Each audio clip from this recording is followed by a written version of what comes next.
Just be glad for all you have that's in today. Hey everyone, Connie here, and welcome to my blind reaction to JoJo's Bizarre Adventure, Vento Aureo, or Golden Wind if you prefer, episode 29. So yeah, we're in the home stretch. I mean, we've kind of been in the home stretch, but we're really in the home stretch now. We as the viewers know the boss's identity, and Bruno's gang is that much closer to realizing it. They've got an imprint of the face and everything. And there's only 10 episodes left at this point, so it's going to be really interesting to see how they build this up to see how this ends. Now, something I had mentioned before about how it ends, I had a couple theories, and one of my theories is regarding the stand arrow, because it is shown predominantly in the opening. And my theory was that maybe if the stand arrow pierces someone who already has a stand, their stand might get enhanced.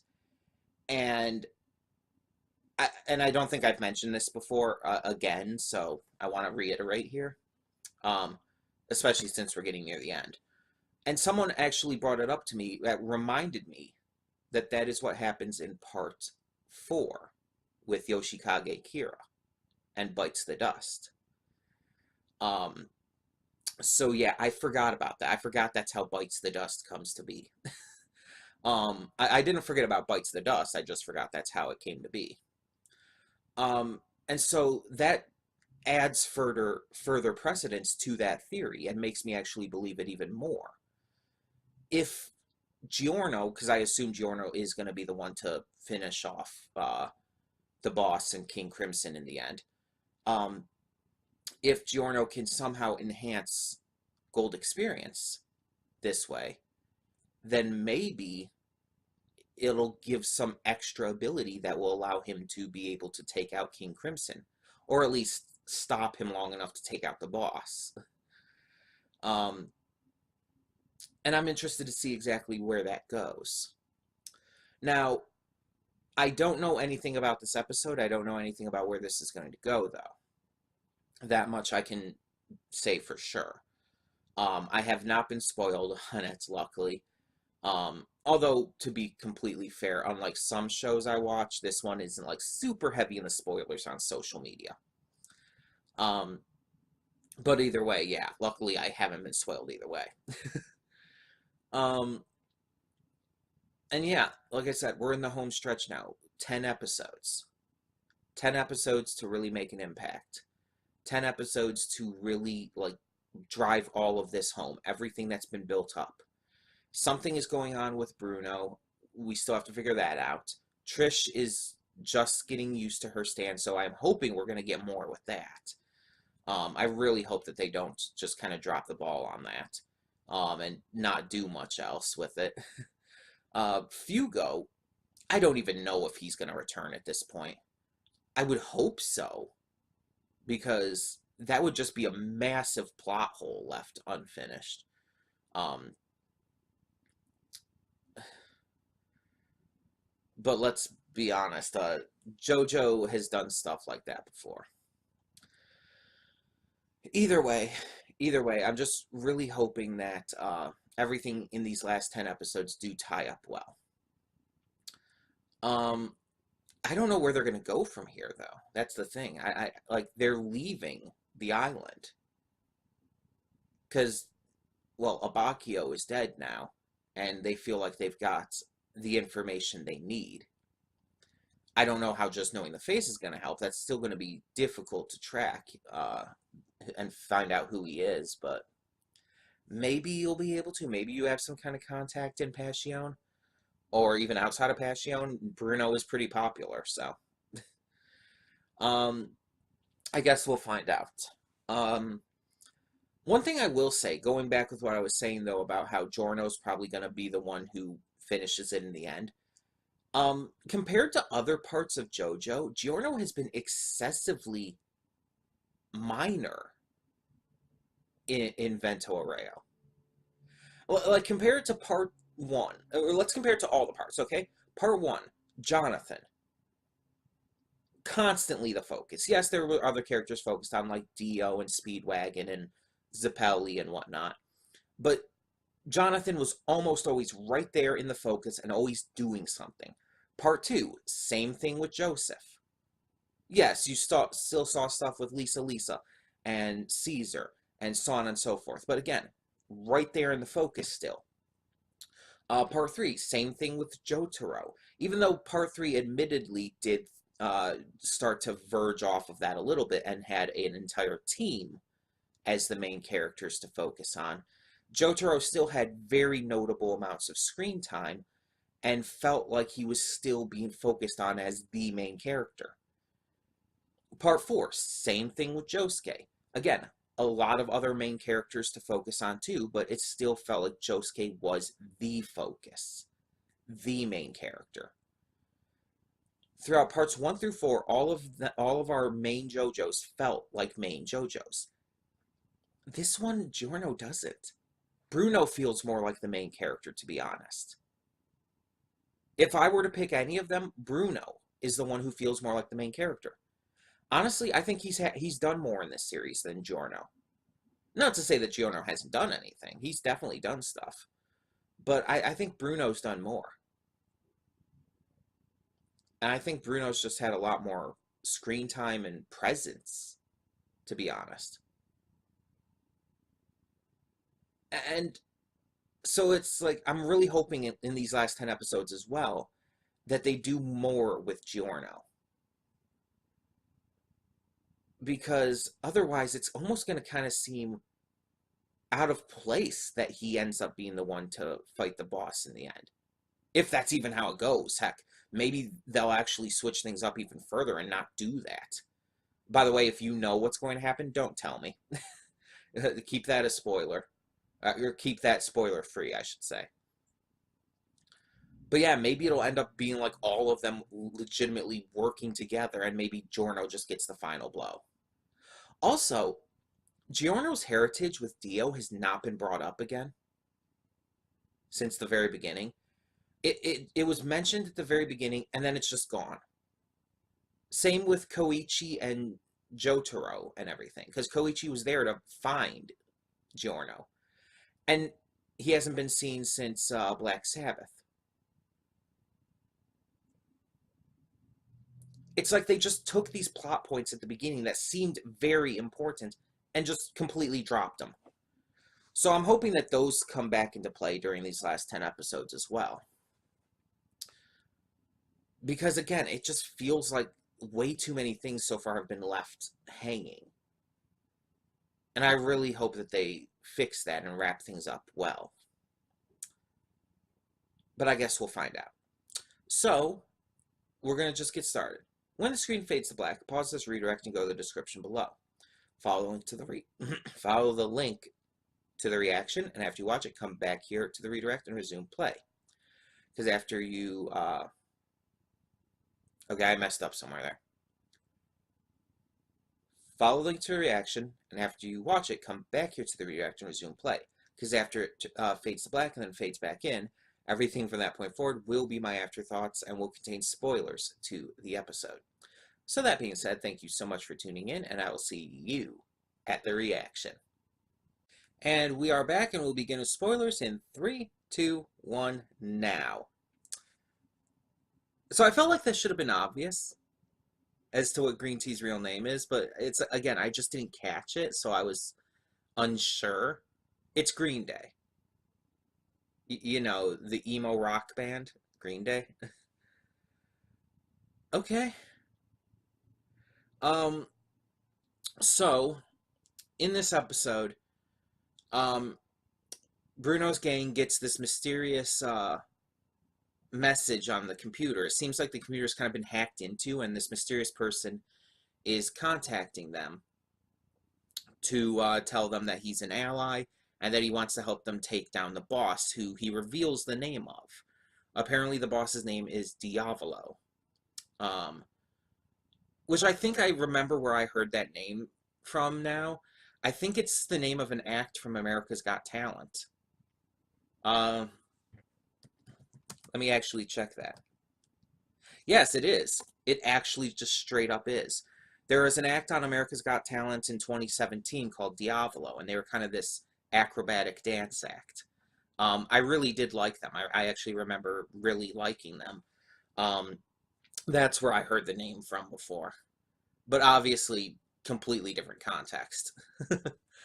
Okay, so we have the boss's name, so I can stop referring to him as just the boss. So, Diavolo. We have his name, we have an imprint of his face from years and years and years ago, and we can kind of assume that he looks at least mostly the same as Doppio. But more importantly, this mysterious person who kind of hacked into Bruno's computer and all wants to help take down Diavolo. And so they're heading to the Roman Colosseum, and, well, just Rome in general, to meet with him. And again, we have no idea who this is. I don't recognize the voice offhand, but like I said in the reaction, that doesn't say much for me. Just honestly speaking, I have a hard time differentiating between a lot of Japanese voices. There are some exceptions, of course. And I mentioned specifically Kazuya Nakai, who is my favorite Japanese voice actor. He has a very unique and recognizable voice. So in that case, it's not as hard. But like with American voice actors, like it's a lot easier. It's a lot easier to recognize the voice of Todd Haberkorn, or who's another really good example of a male voice actor who would be on that kind of range. I mean, J. Michael Tatum would be probably a good example of that. There's a lot, and even from the female range, you could say like Monica Rial. But you get the idea. Yeah, I don't recognize the voice, and all we know about the guy right now is that he knows the boss, knows all this info about the boss, knows about the history of stands and the stand arrows, and also is unable to fight. But the way he said it has been kind of leaving me thinking since that scene. Because he kind of said it like, he kind of said it in a way that made me think like he's unable to fight now. Which means that he could have been a fighter before, which means he might even possibly have a stand of his own. But I just don't know who it could be at this point. Again, I don't recognize the voice, so I don't know. I don't know. We'll probably find out, if not next episode, then the episode after, because next episode we're obviously going to still focus on Cioccolata and Secco. And yeah, let's talk about that. So, we have Diavolo and Doppio sending out Cioccolata and Secco to interfere with Team Bruno and stop them from whatever they're doing. Diavolo hasn't figured out exactly what they're doing, but he knows that they're up to something. So he's just trying to take it out before, anything happens.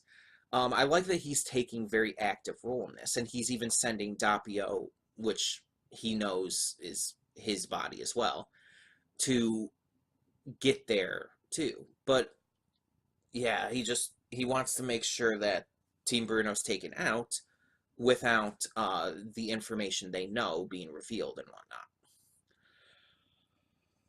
whatnot. So they send out Cioccolata and Secco. Now, Cioccolata was apparently a psychopath from a very young age. He used to take care of these elderly citizens and would basically emotionally and mentally torture them until they committed suicide. And just so he could record their faces upon death. We've had some sick, twisted motherfuckers in this series, but that is... when even Diavolo, when even the boss, the main villain of this part of JoJo, is disgusted by someone, you know that they're fucking disgusting. This dude is... he pisses me off in so many ways. First off, the fact that he would do that to those elderly people. Like, that is just evil. Just straight up. And I mean, that's kind of the point, but... And then, on top of that, he became a doctor just for the sake of seeing people die? What is wrong with this? What is wrong with this guy? And then there's Seko. Seko is apparently a former patient of his and kind of this loyal servant to him currently. We don't know if Seko has a stand as well, though. All we know is that Chocolata has Green Day, who apparently has the ability to create this mold that grows on people and can just break apart their body. But the mold only grows on people when those people start moving in a downward motion, whether reaching down to their boot to grab their gun or jumping down into a boat or whatnot. So that's a really interesting stand. It's disturbing and gross and all at the same time. But I like the concept of that it only activates when moving downward. That's unique. That's interesting. And then Seko, again, we don't know if he has anything. But going back to the stand arrow thing, so this mysterious guy who hacked into the computer told them the origin of stands and everything, of stand arrows and all. Now we know that stands can kind of be linked in a hereditary and even destiny kind of situation, because like Jotaro, Joseph, them, they got their stands through normal means. They got their stands just kind of, they just had them. But like Dio, like I believe Dio had gotten his stand through the arrow and stuff, and it was because he got his stand that the others got theirs, because of the physical and destiny connection.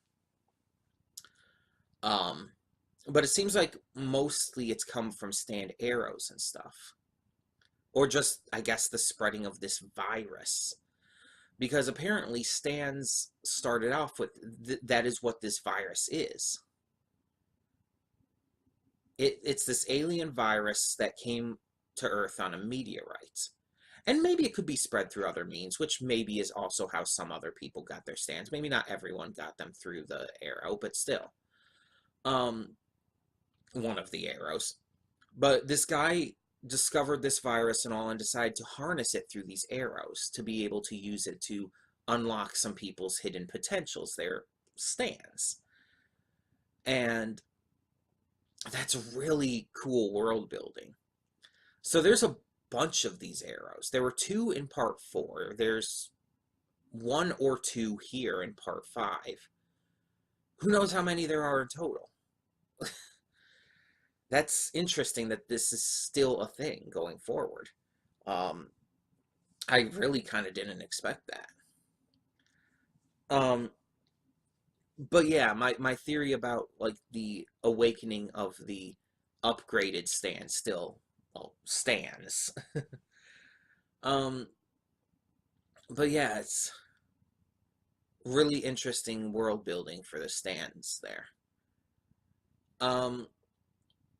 So yeah, I'm impressed by this episode. Granted, I kind of expected to be. I mean, this has been great. But yeah, they still, like I said in my pre-thoughts, have a lot to really get back to and a lot to fill in the plot holes of. And hopefully they will. But this was good, and I can't wait to see where the Chocolata Seko situation goes in the next episode. In the meantime, thank you so much for tuning in, and for now, I'm Connie, and I'm signing off. Oh, by the way, tell me your thoughts on this episode in the comments below. Either way, see y'all next time. And though you've come through many obstacles,